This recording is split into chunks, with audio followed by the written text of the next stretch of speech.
இந்த உலகத்தில் மிகவும் புனிதமான தண்ணீர். ஒரு சாதாரண நீர் அல்ல. இது ஒரு அற்புதம்.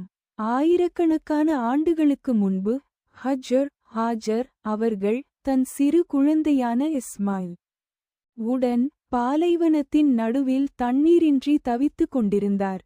அப்போது அவர் ஓடினார். சபா மலையிலிருந்து மர்வா வரை. ஒரு தாயின் அன்பு, ஒரு நம்பிக்கையின் பயணம்.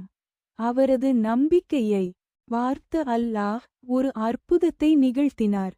இஸ்மாயில் அலை காலடியில் பூமியிலிருந்து தண்ணீர் வெடித்தெழுந்தது.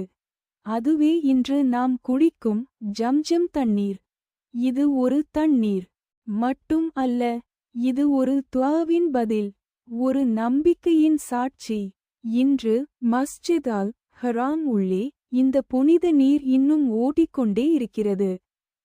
மில்லியன் கணக்கான மக்கள் குடிக்கிறார்கள். ஆனால் அது ஒருபோதும் வற்றவில்லை.